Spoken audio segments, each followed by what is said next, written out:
in D2, you get the best from around the country, which is kind of hilarious when you're like, it's like these 5 guys, that's all they got. You probably, of anyone in the fantasy football space, you're the one who rivals me most. If not, I mean, you're ahead of me in terms of last name pronunciation.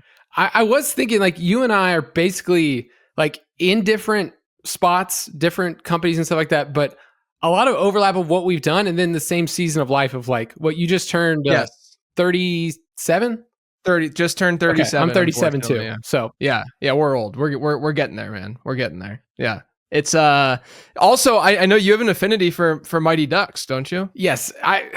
So maybe it's like the stats part of me, but like when I think about those movies as a kid, I don't just think about them like this is what happened. I think about it as like this was a real world of 90s Pee-wee hockey. And if I can figure out the stats for this, then I love it even more. So I do have a good stat sheet of all 3 movies and like what happened. Oh, like legitimately, like that deep of a breakdown of what went down in those movies. Like whose ice time really is the best, but Guy Germain, low key, best player on the team. Really? Yeah. Really? Wow. So did you actually sit down and calculate this? Yeah. I mean, I grinded the tape, brother. I need to know. Wait, no, we're spending 5 minutes on this. I need to spend time on this. So you perceptioned, if you will, the Mighty Ducks movies. Yeah, and the thing is like there's so much more there. There also is a couple of glitches in the movie where what the announcer says is different than what actually happens on film. So you kind of have to like make a call sometimes of like, you know what, like Averman's scoring here, but he's actually on the bench. So what do I do? Right. But anyway. So is it like when there's instances like I'm thinking D2, okay? Let's everyone, especially millennials out there, think about D2, which to me is the best of the trilogy. I would agree with you. Yeah, okay, that's good. That's good that we're on the same page there. So D2, when they're doing like the montage of them beating teams, right? And like the scores are like, but didn't they like play Jamaica at one point? Trinidad and Tobago. Trinidad and Tobago, that's what it was, yeah. Wasn't it like 10-2 or 10-3? So, but they skip over. Are you using any modeling to forecast who scored those goals to get to that point before they moved on in the tournament? It is tough because you can actually figure out how there's a lot of fun deep dives of amazing of like how they figured out who would be on the ice when and what shots they would use. Like there's a lot of great interviews from Steve Brill. And so you can figure out who was there and who could have been out of the, 5 guys on the ice and kind of deduce from there. There's also some major losers in the first movie where like they don't score, they're worthless. Yeah. So I mean, the first movie, there were a ton of horrible players. At least the second one, you had a pretty cohesive group going on. Like you knew that they were good. The first one was just a bunch of misfits, and it's really a stars and scrubs approach to that team. Yeah, I mean, in D2, you get the best from around the country, which is kind of hilarious when you're like, it's like these 5 guys, that's all they got. Yeah, right. Yeah, exactly. That's amazing though. I still to this day will randomly cite. Like, I think that D2 in terms of dialogue is probably one of my most memorized movies. Probably ever, because I don't really do that anymore. Like my brain doesn't work that way anymore. Like I said, like we already said and established, we're old. Yeah. But like back in the day, like I remember I wish my brain didn't work this way, but every 90s commercial jingle I just remember still to this day. I remember my 5th grade chorus plays the lines that I had when I was Santa Claus and stuff, like all sorts of stuff like that. Couldn't remember anything like that today, but Mighty Ducks, D2 in particular, was the movie that got me most probably. There's a lot of stuff that I feel like I should be able to delete from my brain. Like it's not actually valuable information of like my locker combo from 6th grade. Like these things are not helpful. But what's funny is the first time that I ever heard you on a podcast was with Denny. About jingles, and so that stuck with me too. Like, oh, JJ's the jingle guy. Yeah, right. Yeah. I always joke with people that like if I use my brain power to like cure cancer or something, I probably could have like that brain power. That like I am the equivalent of a cancer cure when it comes to 90s commercial jingles. You have your doctorate, is what I'm hearing. I'm not gonna lie. I mean, there's like 2 things that I'm good at, and one of the 2 things is that I can remember 90s commercial jingles. Yeah. Man, I've been wanting to have you on Perspectives. I'm really excited to dig in and talk about stuff today. Prospecting, a lot of that, but just mostly, I want to get to know you a little bit more too. I ask this to every guest that comes on Perspectives. It's sort of like the generic opener, but I think that it's important to sort of establish the conversation and stuff. But talk to the guests and talk to the listeners about you as the guest and sort of how you got to the footballers and your journey through it all. I've seen that you've had stops along the way of doing different things and stuff that weren't related to this. So I'm just curious how you got to this point. So, I mean, like a lot of people probably in middle school and high school, you played fantasy football. For me, it was fantasy baseball. That's what I loved first. Yeah. And I felt like sports statistics was always something that my parents were like, this is what this is your calling in life. Right. And it was one of those things where I was always good at it. Like I could just hold on to it and hold on to box scores. And, but yeah, I didn't really get into fantasy football. It was about a decade ago. It happened to time up perfectly with the footballers. So I just want to say, like, my timing is ridiculously, like, the way that it worked with the footballers when they just started. Like, there was a time when it was just the three of them in that, side room, just it was pretty, like... Fun fact, I was an early guest of the Fantasy Footballers podcast before a lot of the stuff ended up happening. It's wild, like... And I'll just say that Andy is really good at SEO. And I'm sure that other companies in the space are like annoyed by the fact that no matter what you do, you Google. You're not beating it. No. It's just always, and Jason told me that like day one, he's like, Andy is an SEO wizard. We will always show up at the top. And so, but I would just say for me, like I've been with them for almost 10 years. I lived in Arizona with them for 2 years, my family and I worked in the studio, and then I just moved back home here to Georgia. And so I would just say, like, hitching my wagon to the footballers, I think that there was opportunities. Like I had an opportunity early on, like a year or two in, was like, I could work for this, news station, or I could go do this. And I was just like, I just have a lot of fun. They trust me a ton, and they really like have given over a lot of the show stuff. So my main role with them is to prepare all of our shows. We're at 1,700 something shows now. And now my new goal is just to get Jason to Ron Burgundy stuff. Like that's literally when I put together stuff, I want to make sure that he says something and he will every single time read it, no matter what. Yeah. So that's what I like doing. Look, I've said this to them to their face basically every time that I see them, but I want to hate them, but you can't. You just can't. They're genuinely just as good of human beings outside of what they do as they are. You get to know them if you're listening to their show and stuff. But like anyone who has the success that they've had in the space that you're in, right? And you're indirectly competing in a way, right? You're like, oh man, they probably suck. They're probably terrible people. And then you meet them and you're like, my God, are you kidding me? You gotta be joking. But you went down like you were a teacher, right? And you were I was a pastor.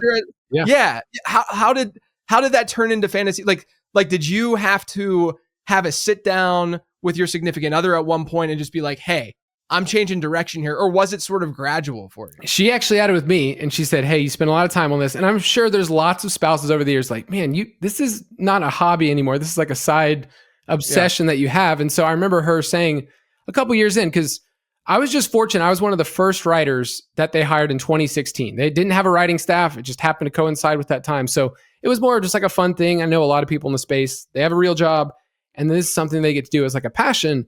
Mm-hmm. She just told me one day, she's like, you spend a lot of time, you should probably get paid like to do this. Yeah. Right. And so gaining the trust of the three of them, it's like a flaw in me and a weakness sometimes, because I feel like I always try to what can I do to like go even further? Not out of like insecurity, but like, I just want to come through for these guys. And so I was just fortunate over time from there. And I think part of my background with teaching and being a pastor is like, I feel like I can walk with people conversationally and then they can jump on board without feeling super intimidated. I mean, a lot of the data stuff, people immediately assume that like, that's my background. That's not my background at all. This space at all. And I actually started off as a film guy in here. So I mean, we know that you were a film guy with the Mighty Ducks franchise. Yeah. So I want to ask you about that. How would you describe your fantasy football process? Because obviously, especially from like a social media perspective, a lot of data nuggets, and those types of angles. But I don't like to bucket people in such a binary way, like that. Like for instance, I put together this gigantic prospect guide every year, right? Prospect guide. By the way, everyone, it launches on Mondays, so be prepared.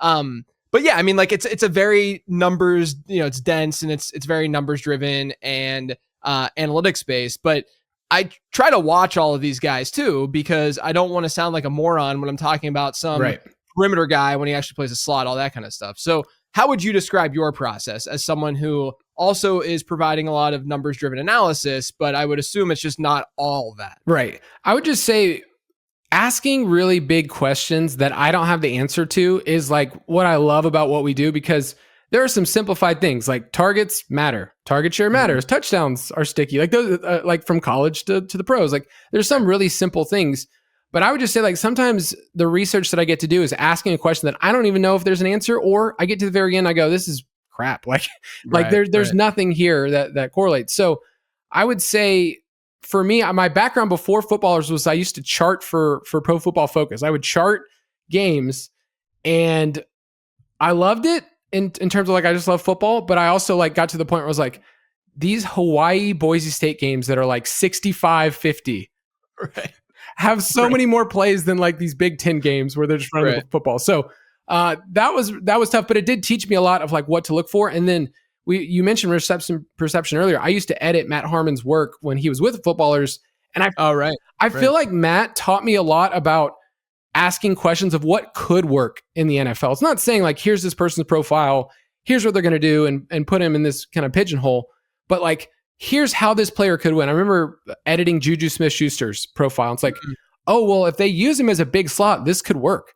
And of course, that's what they did. Like it to me, I looked at it as a player, was like, oh, well, why don't they just put him on the outside and figure it out there? It's like, no, they were, NFL teams are smart and yet also dumb sometimes.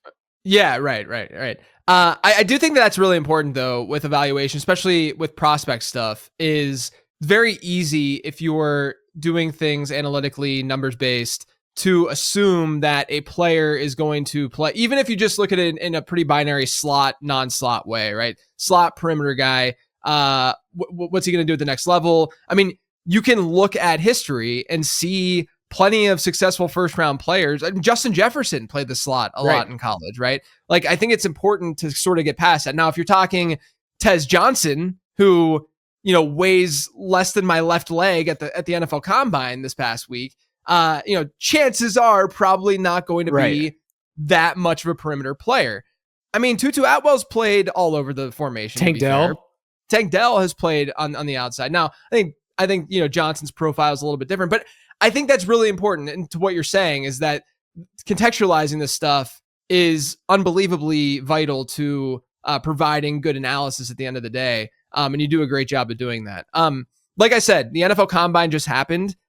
You recently wrote an article over on the Footballers looking at taking some research that folks have done and looking into what matters at the NFL Combine. My question to you is, sure, you can talk about some of the things that matters for sure, but also while you were doing that, were there any surprises? Because I think, I, like you, like to go into my research. You're going to naturally have preconceived notions of like what you're expecting from what the data to say. What's really, really important, and I've preached this to writers that have worked for me in the past, what's so important is to not allow those preconceived notions to really dictate how that piece or that analysis is going to be driven, right? You have to let the data tell the story. And so, I know that you probably had some going into the Combine stuff, but after reading things and looking at what the research has said, were there surprises that popped up, while doing all of that? Yeah. And I think for Combine research, I had kind of kept it at a distance, to be honest. Like, it's like, how do I quantify what this person is doing in their underwear and then translate that when I look at this production profile and go like, oh, well, this player's never commanded targets in college. Like, just because he can run a 4.3, does that mean he can command targets in the pros? Like, those are the questions that I'm asking. But at the end of the day, like, I think it always is going to have an emotional pull for us and an emotional pull for NFL teams. We kind of know through the research over time that NFL teams see a fast 40 time for a wide receiver, John Ross or whoever, and Matthew Golden. Yeah, and it does shift things. I think the key is not double counting it. And going into the process, and we'll talk about Matthew Golden, I think, like, I think we all thought, based on mocks and everything else, like, okay, it seems like NFL teams think he's a first round wide receiver, fringe first round wide receiver. Yeah. His production profile would be something that if we didn't have that information, we'd be like, this is like a second, third round guy. Like, yeah, so 100%. So I think it matters coming in and being able to identify that. Like, I can say like, oh, Matthew Golden, like it's like a second, third round player to me based on historically what players do. Right. And Texas is a whole other mess of like what they do with players. Like Xavier Worthy last year. Okay, he breaks the record, but I think we already liked him. Yeah, like right, like he had the breakout Agreed. age, and he had some cool usage, and they used him like all 3 years was like he was short, and then it was long stuff. It's like, oh, this dude can do a bunch of stuff, and so with the combine, it might have elevated him with the Chiefs or whoever to say like this is a first round player, but to us, I think we all liked Xavier Worthy, like right, and so then it kind of like came down to like, man, I almost wish the combine wasn't there because I liked the player beforehand. Exactly. I mean, that's how I feel about with like Bashal Tutin right now. Yeah. Is that like I liked his production profile. I liked what I saw whenever I watched him. Now, I do think that there's like obviously going to be some overlap there where like I watch him, I'm like, wow, this dude's like way more explosive than I expected whenever I first started seeing what he was all about. And then obviously he goes out and he runs that 4.32. And so, but that coincides with that explosiveness and the idea of, oh, this guy might not be bad. You know, all of those things work together in some way. But I think what you're speaking to here is, you know, we can sit here and say the combine doesn't matter, but I do think it's going to influence draft capital. And if draft capital is going to be some sort of input into what you're doing, then naturally we should probably care about the combine to some degree. Yeah. And draft capital is one of those things that is going to weigh so heavily of my opinion of certain players because it's like, oh, I thought this Troy Franklin. We loved Troy Franklin. Jason was over the moon. He had some really fun tape. He was a highly recruited player coming out of high school. And then like draft capital is like, oh, well, this player is a 4th round player. Am I all of a sudden not supposed to like him despite the fact that everybody in their mock draft had him at like, I don't know, pick 40 or whatever. It's something that I'm trying to figure out when I combine right now, like early March all the way to the end of April and say, okay, so what did the combine do to these players' values to the NFL teams? And we're not going to get all those conversations. By the way, any NFL team, if they say they like a player, they're lying. That like it gives them.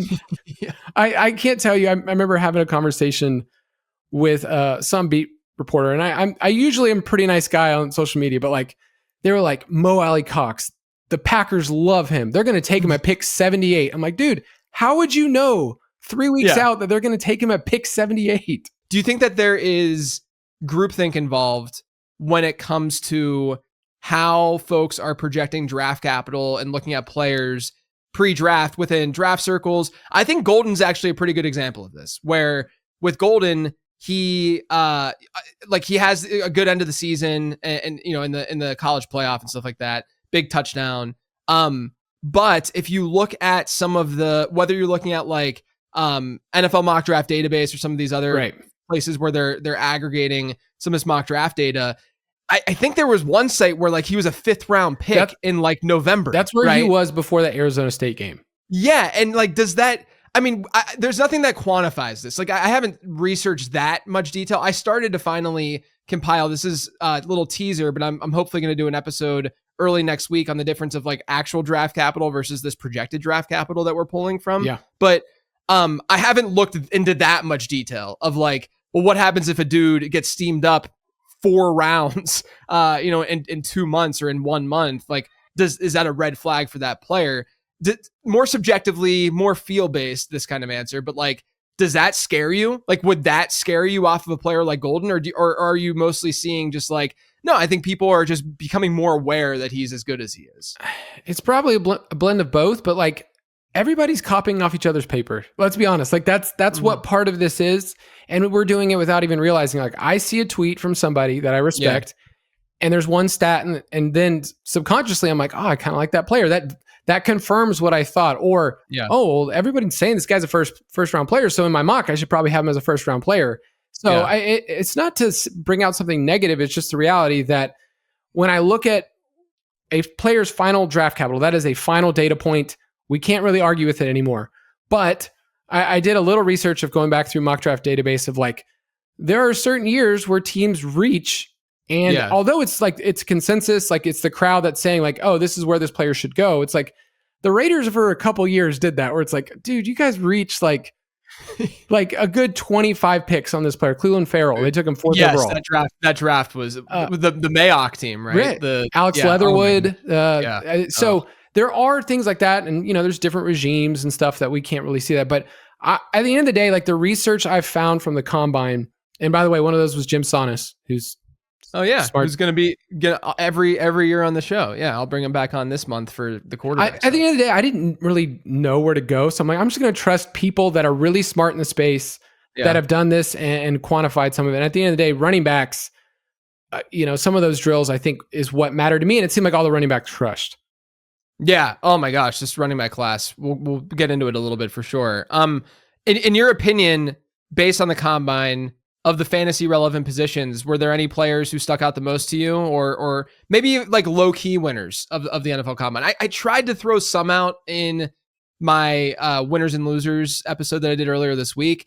It's kind of hard to not have some a good bit of overlap with. There's only so many things you can look at here, right? But were there any like who to you was a big winner, maybe even loser, but regardless, stemming from the combine? I'll just start with a loser. I mean, you probably brought up Isaiah Bond. I've had questions before we started this for a lot of different reasons. One, he's from the rival high school here, so I already hated him.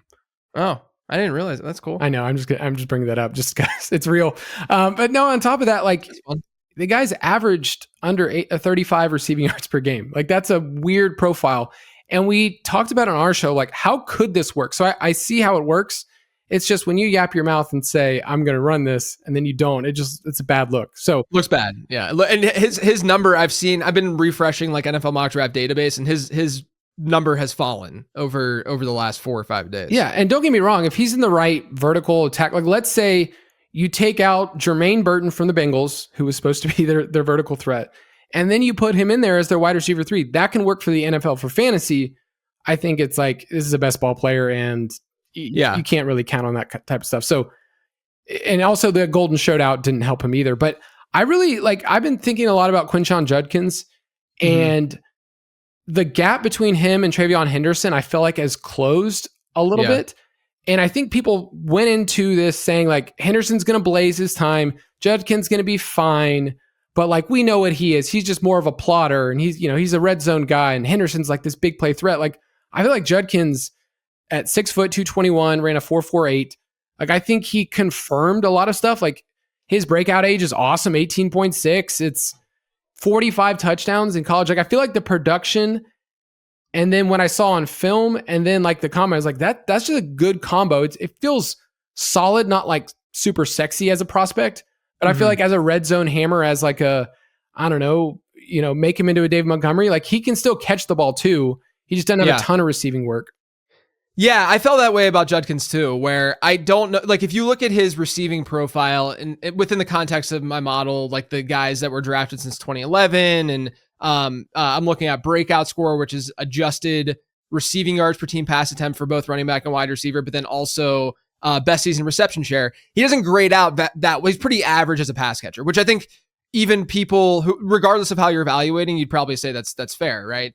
But I think in terms of like how he can score points and how he can be fantasy viable, I'm not saying that he's this player, but I think that he would score points in a similar manner as like a Jonathan Taylor, where you're seeing a 9, maybe 10% target share, or, at least early career Taylor. And then, Taylor's better. I think that he was a better prospect. He has more juice than Judkins does. But in terms of that, like early down hammer, a lot of goal line work, your Montgomery example too is a great one, where just someone who's probably not going to be like a 15% target share guy.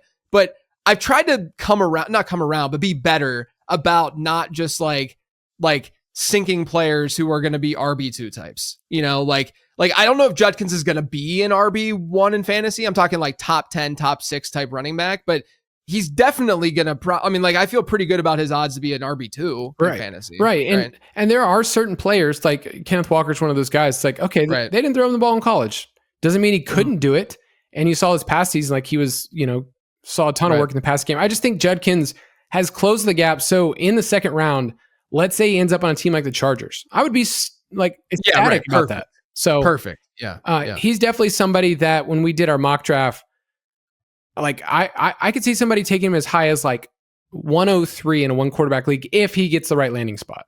Yeah, I think that that's going to dictate a lot of what's going on in that like top 5, top 6 at running back is, aside from like a Jeanty. I mean, do you currently have, I know that I'm jumping around here. Oh, you're good.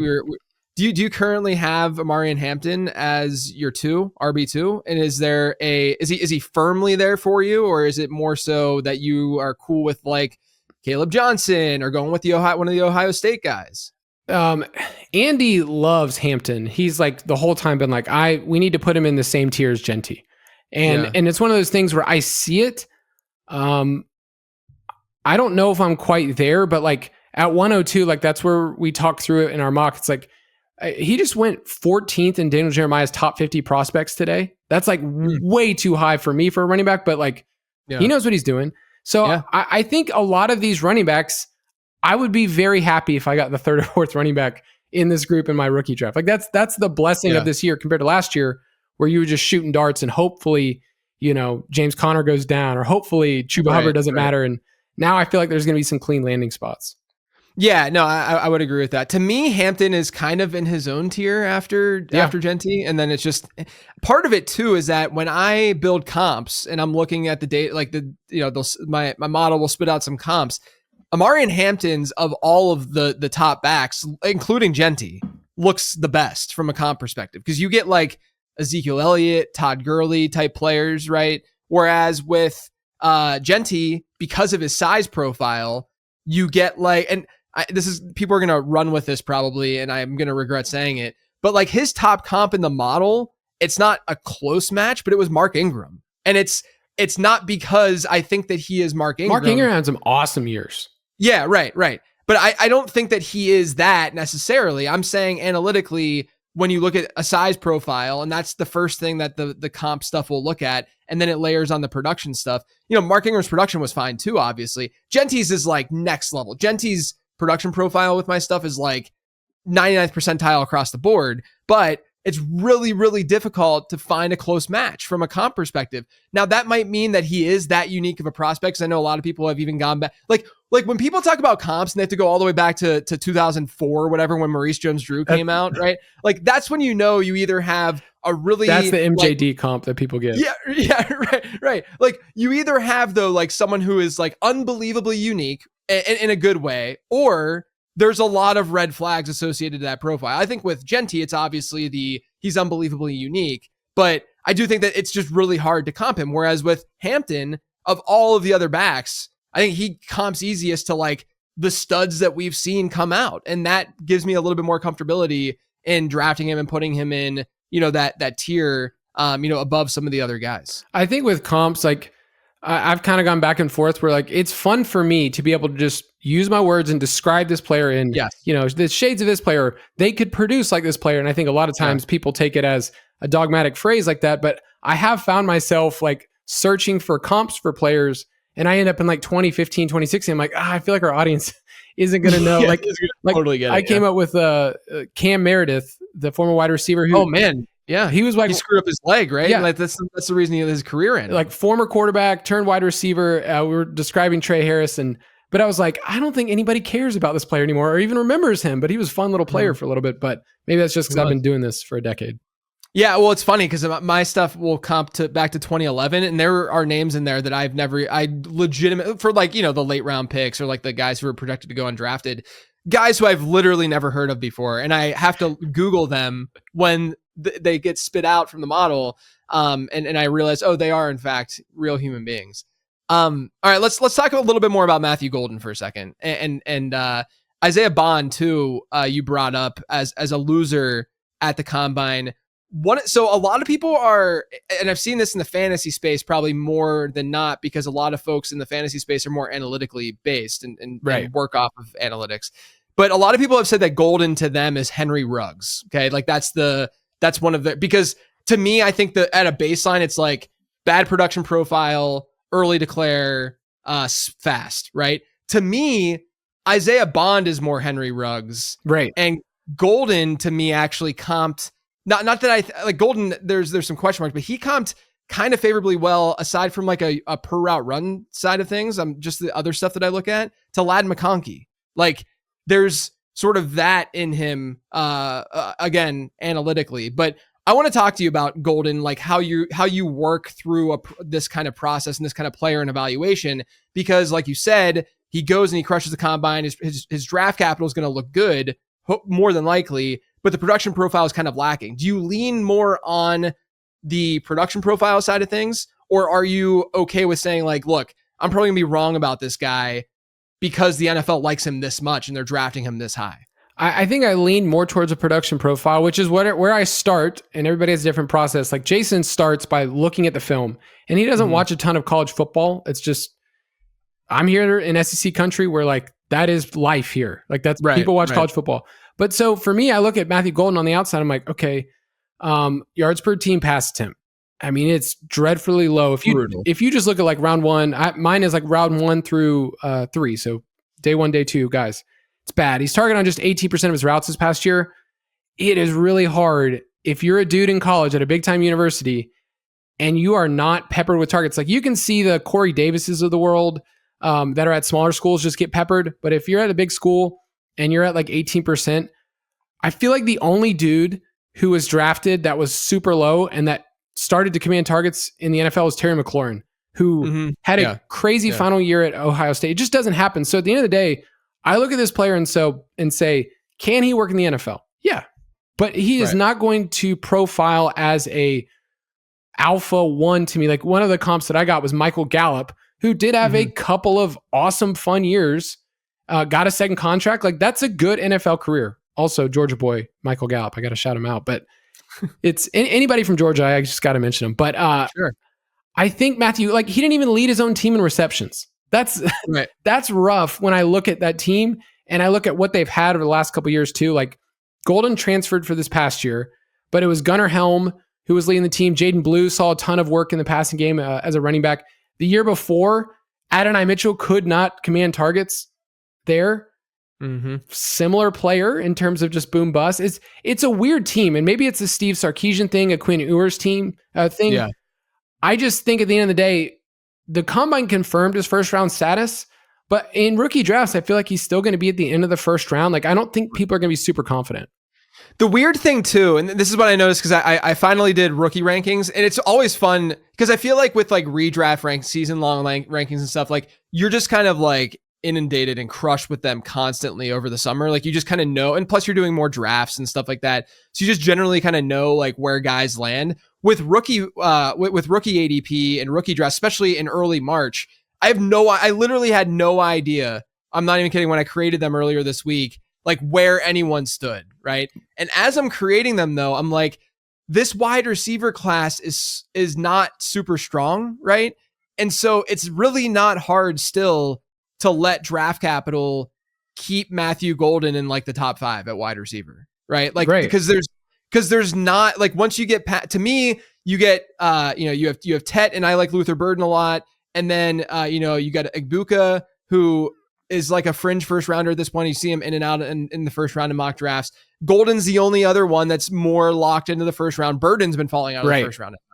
And so like and then some people really, really like Trey Harris, and some people really, like the Iowa State guys and stuff, or Alec Iamaner. Like there's players who are not going to get the same kind of capital as Golden, that at least from a model perspective, in my model, the Zap model's perspective, like Golden's going to be ranked ahead of them, even if his numbers look the way they do. Because I'm in full agreement that his numbers look the way that they do. But I've found that ranking, it's just going to be, I think it's just like leading me to just drafting running backs. That's exactly what it is. We did our mock the other day. It was Mike, Betts, and myself. We were just talking through. It's like, I just feel comfortable with these players who are probably going to be drafted in the top 60 picks. And I can name 6 places that like I like the landing spot, and it does matter for rookie running backs. Yeah, I think back to last year's class. We had Ladd, we had Brian Thomas Jr. kind of like in that mid to late first round rookie pick, but then we had these other guys with terrible production profiles, like Keon Coleman and Adonai Mitchell are 2 players that like they just didn't command targets there. And 80 is a weird player. Like on targets per out run, he was awesome this past year, but he was like Dontavian Wicks, just like never caught them. It didn't matter. Yeah, right. It just didn't matter. But I think this year you're going to have a couple of guys that end up in that same top of the second round, like where T. Higgins and Michael Pittman Jr. went, like all of those guys. You're going to have players that you're going to have to sort through and think like, okay, do I want somebody who analytically like commanded targets? Let's say Luther Burden does go like at pick 45 or something, and Golden's like at 28. Like, that's a tough thing, like where you're ignoring the draft capital, but I think Burden just has a better production profile. Yeah, me too. Yeah. I mean, in a situation like that, I usually am just gonna be like, okay, what is the Zap model saying right now? I'll probably just let the live and die with this thing. Let the math dictate what I should do there. But yeah, I mean, part of the model loves Burden, so it's very difficult. And I, in his write up in the prospect guide, I have to explain, what it's seeing and why it's seeing and why it's a little bit rosier than it probably should be. But yeah, I mean, I do like Burden. I guess that's one of the questions I was going to ask you. Are you in or out with Burden? Yeah. Do you feel almost like bad that like you understand, and I can look at the math and go like, oh, I get why he likes this player, but do you almost feel bad explaining that to people like, hey, I like this player and I think you should too? Yeah, it's tough. Burden's just a really difficult. It's really hard too whenever I'm giving scores on these players, right, via what this model is saying. And I don't always agree with what those scores are. And I would say maybe like 70% of the time, the model ends up being right whenever I do disagree with it. So I should probably not disagree with it as much as I do, in terms of like my rankings and then how the model is ranking things. But yeah, man, I mean, with Burden, it's just, it's a fairly difficult evaluation just given how they used him. Are you like, do you get nervous that, okay, heavy slot usage, heavy line of scrimmage and behind the line of scrimmage targets? How does that translate to the next level? Does that scare? Because I see on one side, some people who prospect analytically are like, I'm not touching this because we don't see these guys ever hit. But then on the other side, it's okay, well, we can do a little bit of forecasting as to how an NFL team might want to use this kind of talent. So how do you view that kind of profile? Yeah, I think the latter that you brought up is like, I can see how this can work in the NFL. And one of the comps that I have is just a bigger Jaden Reed because he has the, kick return, punt return, like that matters.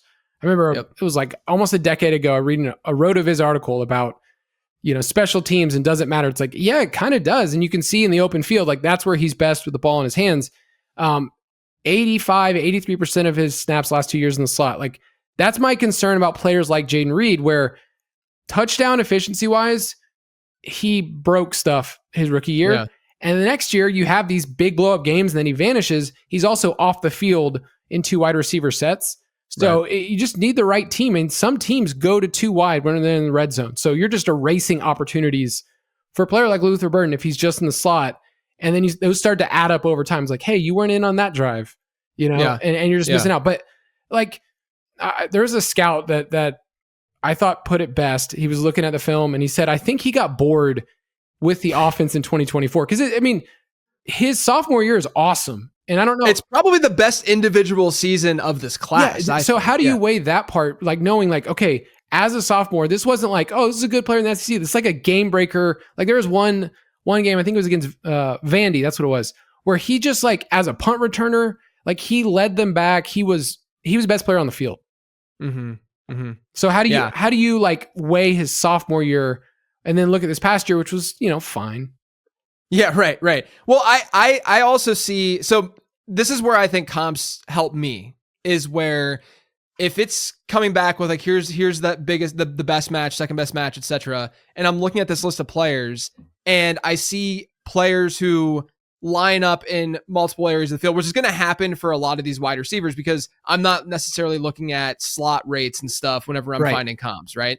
It's purely production and size is what the comps are. NFL teams, they're past like labeling guys. Like Amon-Ra's not a slot guy. He's 50-50 Exactly. And that's the other thing that I try, like again, going back to Tez Johnson, like I think there's a pretty high likelihood that he is a slot only player at the next level, right? Whereas a lot of these guys that we say is a slot player, like Keenan Allen's been mostly a 50-50 guy throughout his career. It's not just like he is a slot only guy. Jaden Reed has been a slot only type player, whereas some of these other guys can at least go both inside and out. But the thing that's interesting with like, with Luther Burden, his 3 comps are DJ Moore was one, which is a popular one, I know.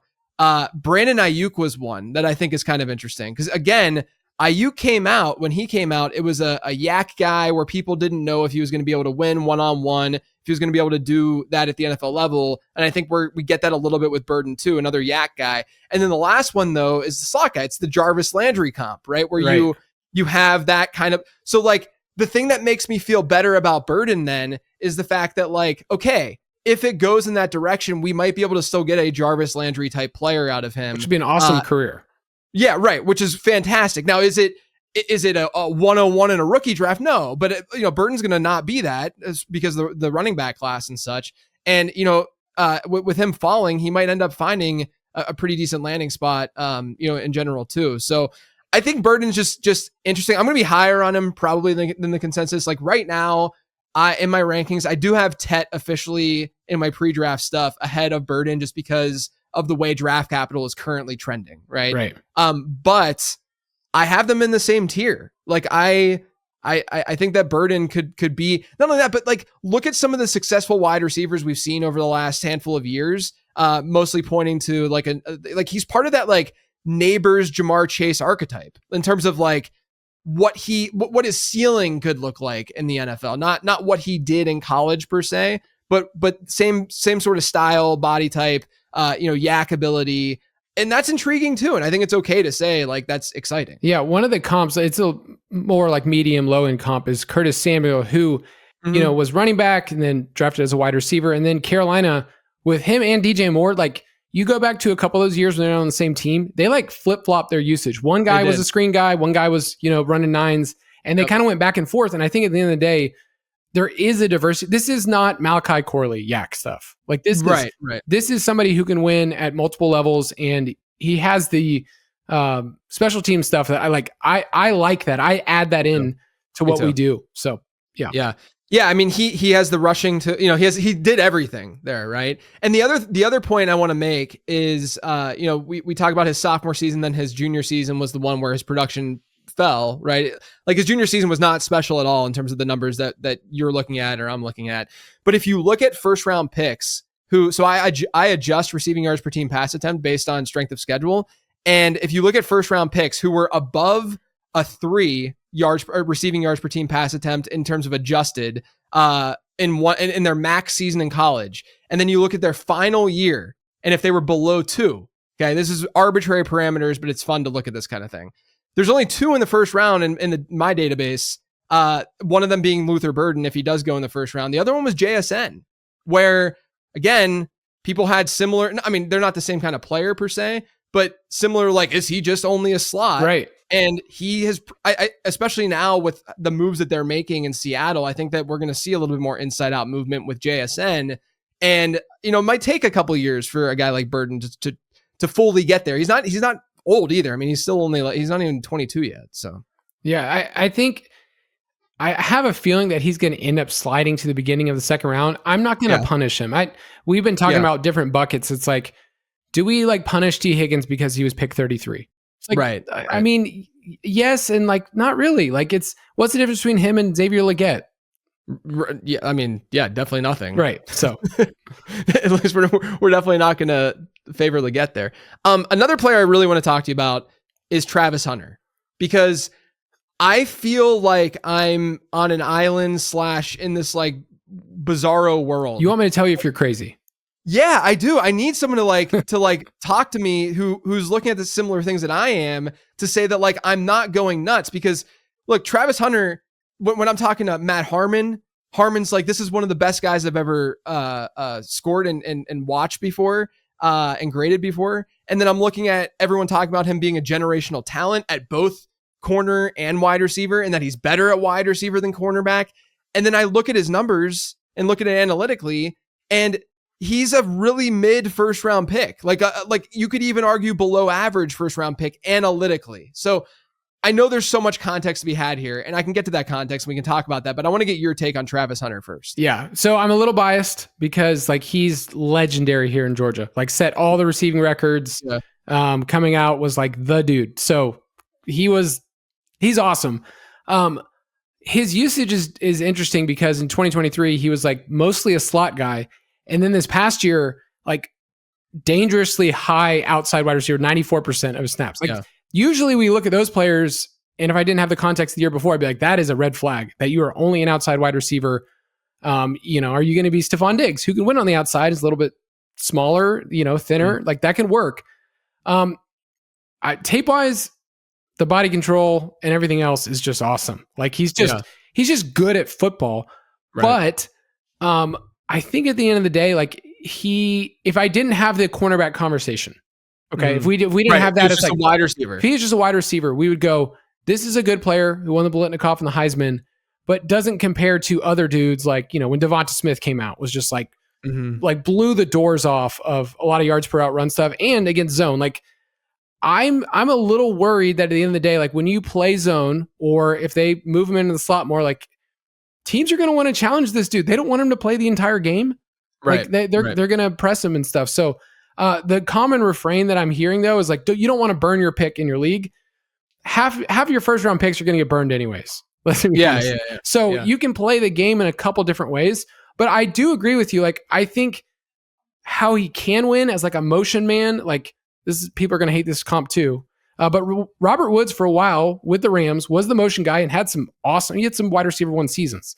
Yeah. Like that's Diggs is like the highest of high, and I don't even know if he can get there. So I'm kind of I'm a little bit lower of in terms of just like analytically what he did in college. Film wise, he's awesome and it's really fun, and I can't argue with that. But so I would just say like I get to wait, I get to figure out, we all do, and kind of figure out where he is. But as a wide receiver prospect, like I think it's fine if he's your wide receiver 3 or 4 without the cornerback thing. Yeah. I would definitely agree with that. Like he's right now grades out after, updated draft capital and stuff. He grades out as the 3rd best in the class according to my model, right? But that's also with like unbelievably good draft capital, right? Like it's weird that a guy with that kind of draft capital, the way this model's set up, would be not the consent, like the easy, wide receiver 1 in the class. And it's because of all the other, like the poor receiving yards per team pass attempt, age adjusted stuff. Like he didn't do anything freshman year. Now, context wise, this is where I want to get your take. I look at it as obviously he's playing 2 positions in college. He's playing like 90 plus snaps a game, whatever. Like it's absurd. The guy is clearly generational from that perspective, right? Like from the ability of playing both sides. Now, I don't know. I didn't play wide receiver at a D1 school, so I don't know what kind of prep would totally be involved in doing that. And so what I'm saying and telling myself is that there's a possibility that his numbers, like his more advanced numbers, his raw numbers look fine, but his more advanced numbers look worse because he's not taking practice the same way that other wide receivers would. He's not getting as many reps as other wide receivers would, but he looks really good on film because he has these natural tools that aren't necessarily going to come out in the numbers and in the performance because, again, he's not practicing and getting the reps like other wide receivers would. Do you think that's a fair way to approach this and just say, hey, look, he has a score of this in the ZAB model right now. His analytics don't look great, but we at least can give him a little bit of the benefit of the doubt. And then obviously there's the layer of like how much wide receiver is he actually going to play, but we can at least give him the benefit of the doubt as a player because of what that prep really looks like for him. Right. And part of that's just anecdotal of what's going to be like in the meeting rooms, and you can't really be everywhere, but also the context of the team. Like they didn't run the ball at all. Right. Like at all. They really bad. Like Sanders, I appreciated him bringing that up when they had that Cam Ward Sanders kind of back and forth spat. Yeah. Like he's like, dude, we basically threw the ball 70% of the time. Like they were one of 2 teams, them in Hawaii, over the last 2 years that did that. So, I mean, their leading rusher had like 360 yards. So it's like everybody knew it was going to come. And so you see a lot of empty routes. Like we call them, they're putting in your cardio, what Alex Pierce used to do, where it's just like run down the field. It didn't matter. MVS stuff. And so part of that, I can't hold it against him because he's like, they're just going to throw the whole time. But also in the NFL, you're going to have a team that's going to be way more balanced. They're not going to be 70% pass rate. Right. And I also think, like, I actually looked at, because once I finally did do my rookie rankings, I looked at where it compared to consensus afterwards, because I was just like, all right, I'm curious where people have these guys. I was actually higher on him than I think people are just pushing him down there and saying like, oh, I don't want to figure it out. Yeah, I think so too. But I play fairly aggressive, so I'm like, okay, I'll take a chance because what if there's a team that does play him 80% of the time, or not only that, but I think that we probably overstate how much he wouldn't play because he's only gonna like if a team's gonna play him offensively, he's gonna play in high leverage situations, passing downs. He's just not gonna be out there as much on like running down. He's not gonna be a decoy. Right. So that's where I think that there's a chance that actually like it evens out where like the analytics are a little bit low on him, but the market is low on him too. And then I end up being like at or even above market on Hunter, just playing a little aggressively. All right, I want to talk about the running back class really quick too. It's stacked. It's really, really good. My question to you, does that make you in Dynasty more or less inclined right now to invest in an established veteran? So right now we have this running back landscape in the NFL that's about to get destroyed in some way because this running back class is really, really good. These running backs come in, they're going to destroy some backfields. They're going to make a veteran running back all of a sudden not see nearly as much work as he was before. But on the flip side, you might be able to get a discount right now. And you might be able to get a player who, let's say Chase Brown, right? You might be able to get a player who everyone's expecting that team to spend a lot of draft capital on a running back. But if they don't, then Chase Brown looks like is at a massive low pre-draft. So from like a dynasty management standpoint, are you someone who is aggressive that way with the established veterans, or are you saying, I don't want to touch it, there's too many good running backs in this class, I'm just going to wait? I think I prefer to not touch it. I just know that we're really bad at predicting situations and really bad when it's players like Chase Brown, or the example we used for years, like Dameon Pierce. The following year, you could look at it and say, like, okay, well, he's got his backfield to himself.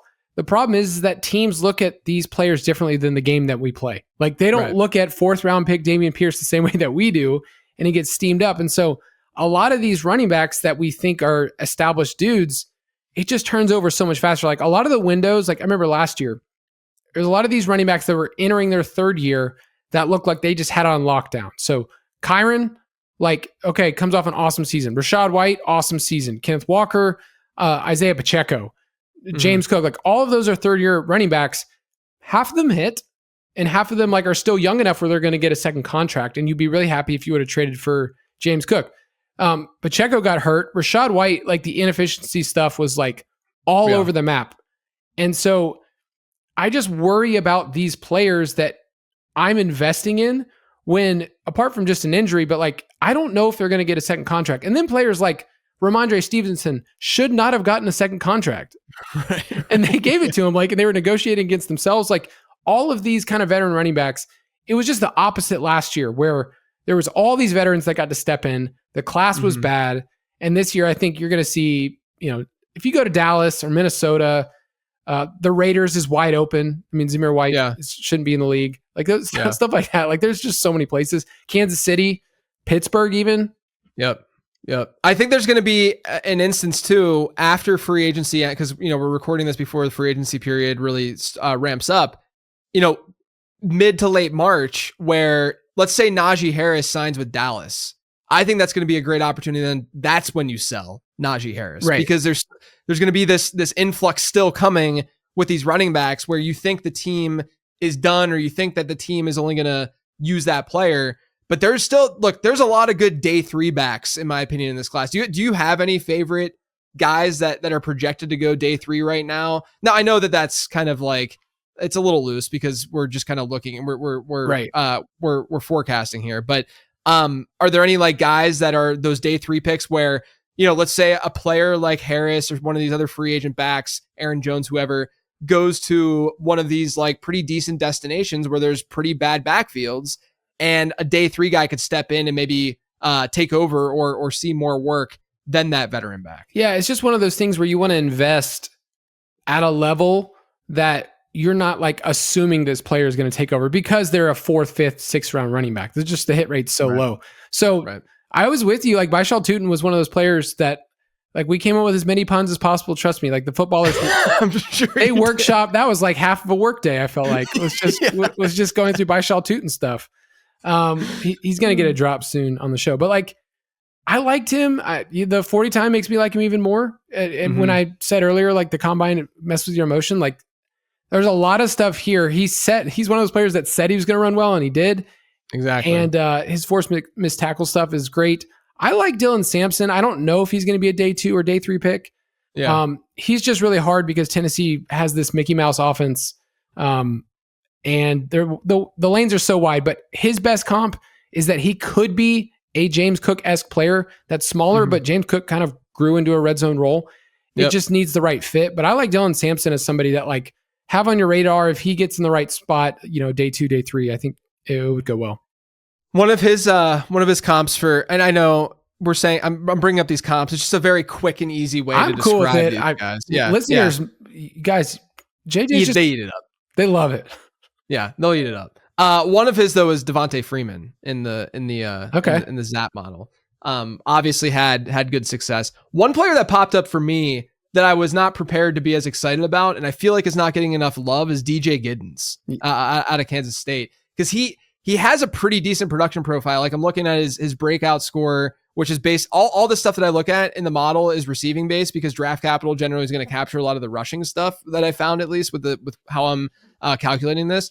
And his breakout score is a 78, which is really solid. He had a good best season reception share of about 11-12%. He's got a lot of size. He's 212. And then he ran a fast 40. I mean, he's 4.43 40 at that size.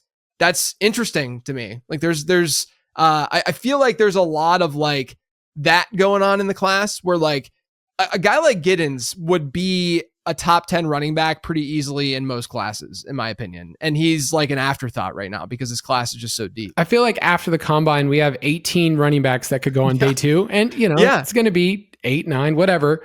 But we'll let that dictate a lot of stuff for us. But I think he's in the mix. Like in our mock draft, he went like 210. Yeah. And so you're going to get a lot of shots at these kind of players in the second round of your rookie drafts of like running backs. Like who were you going to take at running back last year in the late second round? Like you had no clue. Yeah. And I'm looking like now, obviously last year's running back class didn't do much, right? Like, I mean, we're talking like Ray Davis is like the third best running back in that class at this point behind Bucky and Tyrone Tracy. I mean, it's like Davis and like Garendo. They're all just kind of like, and Jalen Wright, however you want to look at it. But these guys, their outlooks are just not good at all. Like, I mean, last year's class is probably the worst class that we've seen in 15 years. Yeah, the stat we had was like fewest yards from scrimmage, fewest touches, like as a class as a whole.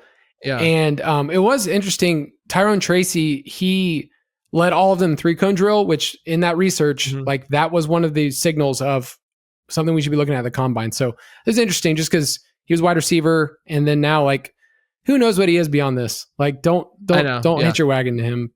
Yeah, it's kind of tough to buy in. But he came into the league old too, right? Like I love Tyrone Tracy. He helped my fantasy football career. He's no Velus Jones though. Yeah, right. He is no Velus Jones. That is correct. All right, one more question before I let you go.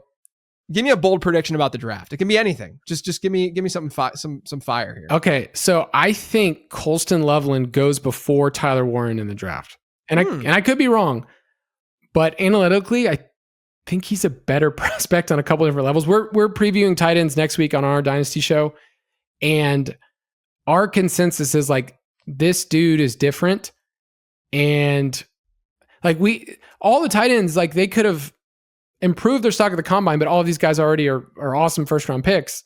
But that's where I care about the most. The combine is for tight ends and how athletic they are. But I think it's possible he goes ahead of Warren. Daniel Jeremiah had them as his 6th and 7th overall player, which is pretty hot. That's pretty high. Yeah. I right now with the stuff that I look at, both of them are kind of neck and neck. Like it could go either way. I think Warren goes ahead in every mock draft. And I think it's possible that Loveland jumps him. Yeah, I like that. I like that a lot. Neither of them. Do you see either of them at the same level as like a Brock Bowers from last year? There's some like targets per out run. Like it's a different offense, so I have such a hard time contextualizing what Michigan was, and then what those Georgia teams were. But like Loveland's there, and I mean Harold Fannin has some crazy video game stats when you start sorting through that. But I think Loveland, like younger, athletically, size, like all those things, it's like, oh man, this sounds like somebody who would be taken like in that TJ Hawkinson kind of range. Yeah, for sure. Have you found that like there's not, this is something that I've brought up on shows, over the last couple of weeks and stuff, but I've noticed it more and more this year. It feels like there's not enough like adjusting and adjustments going on right now with some production profiles. I think Harold Fannin is kind of a solid example of that. It's funny, like my tight end model actually doesn't do much adjusting, so I'm guilty of this too. But like Fannin, like obviously he plays a Bowling Green, which I played with Bowling Green in college football 25, and he was a freaking monster. So this is like back in like September. I had no clue who this dude was, and then people were talking and hyping him up, and I was like, oh, I know. I'm like Leo DiCaprio in the meme looking at the TV. But yeah, so like do you find that there is not enough contextualizing going on with some of that? Even like a Ricky White in having played at UNLV, or you could look at Isaac Tesla, who played at Hillsdale College, and then right?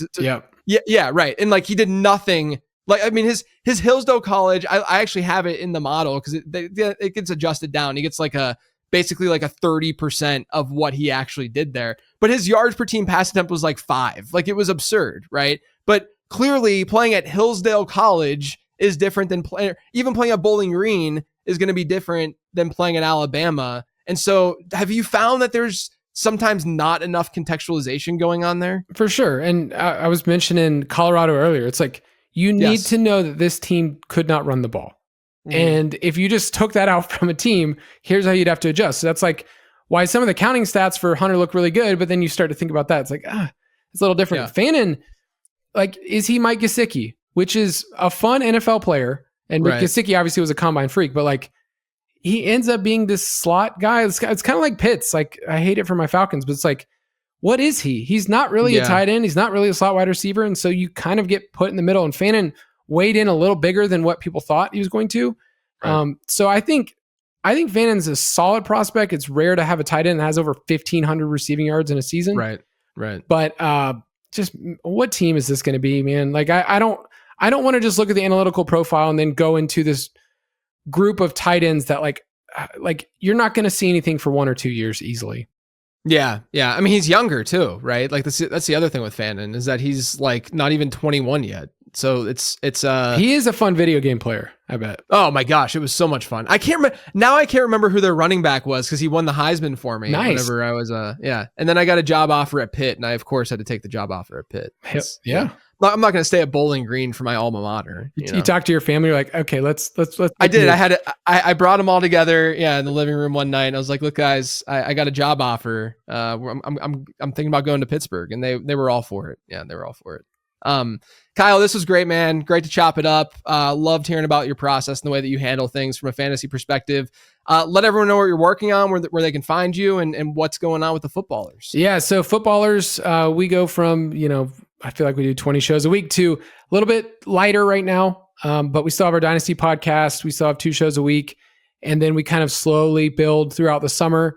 I also get to host the DFS and betting podcast with Matthew Betts. So we go through like that. That's my favorite part. We go through forecasting the NFL, a lot of projections, a lot of like what would happen here if you shift this with this team. So a lot of good offseason stuff. And then on Twitter at Kyle_Borg.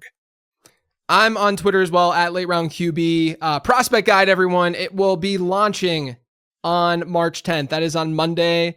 More than likely, if you've pre-ordered, you will get it on Sunday night because I like to over deliver. That's MBD. That's the right thing to do, man.